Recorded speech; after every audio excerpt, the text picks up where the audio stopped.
Okay, folks, we're on the last section of the course, ecology.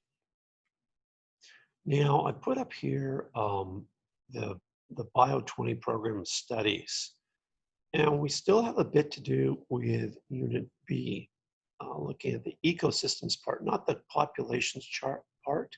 We've already done that with evolution, but as I said, we're going to break that up into ecosystems and then link it in with energy flow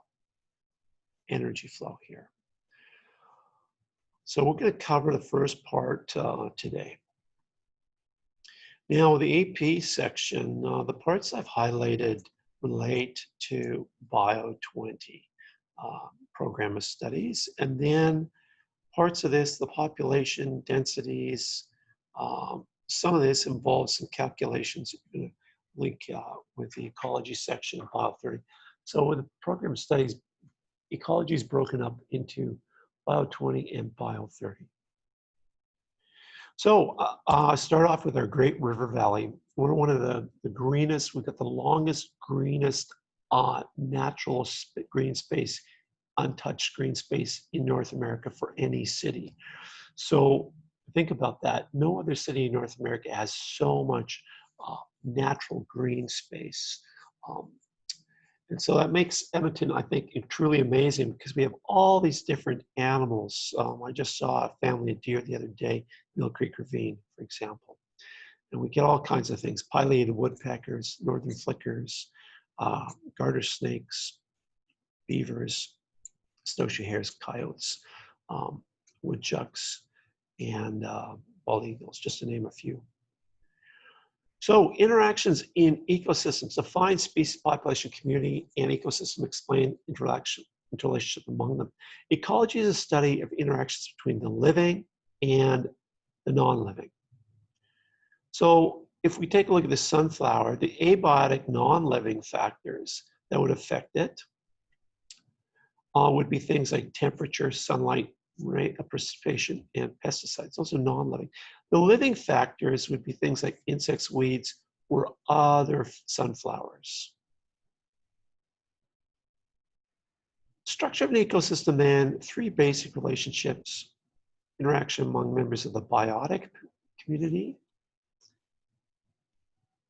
interaction between biotic and non-living, abiotic, and interaction among the physical factors themselves. So oxygen interacting with UV light, for example. Ecosystems that are in balance remain in a steady state. This is referred to as homeostasis, balanced equilibrium. Population, same species, same place, same time. And we've seen that before. In a community, all populations and habitat. So here I've got a picture. You'd be asked to identify two populations. Well, one of them is easy to find. That's the bison. And they can count them 1, 2, 3, 4, 5, 6, 7, 8, 9, 10, 11, 12, 13 bison in a particular area at a particular time. But there would also be another population there too, and that would be the grass. We could take a very small section of grass, count how many blades of grass they are, okay? And then multiply that by an area. And the interaction between these two living components forms a community. Habitat is where the organism lives. And it can be the land, oceans, lakes, rivers, and ponds. Those are habitat. And a niche is the role, the way of life, including habitat and the way it gets its food. No two species can occupy the same niche. So in this case here, the habitat for the flying squirrel, these are in Edmonton's River Valley. They come out at night. They're more common than you'd think. And to see them is incredible. They glide from tree to tree. They're nocturnal. So the niche would be that it's nocturnal, that it's a herbivore. It eats fungus, okay? Habitat is trees in ravines of Edmonton would be the habitat. So this reduction in competition, interspecies is competition between different species. And we see here we've got a variety of different warblers, kind of like Darwin's finches, right? And they want to live in the same habitat, a tree, and they partition the resource, the tree. And they will actually, different warblers will feed at different areas and live in different areas of a tree.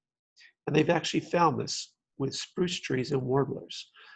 And that actually reduces interspecies competition by sharing a resource, partitioning it. Now, exotic species, sometimes referred to as introduced species. These are species that are not natural to an area or endemic to an area. They lack natural predators and create new selection pressures. And that can result in depletion and extinction of native species. Now, examples that I want to draw your attention to here is the cane toad in Australia and the zebra mussel in North America. The cane toad was brought into Australia in the 1930s to take care of a cane grub beetle. This toad has poisonous glands right here. They're very, very poisonous animals. What the farmers discovered soon after, though, is that the cane grub beetle lived up in the cane itself, not down in the ground.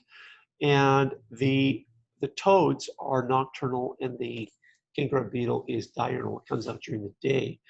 Did it eat the cane grub beetle? No.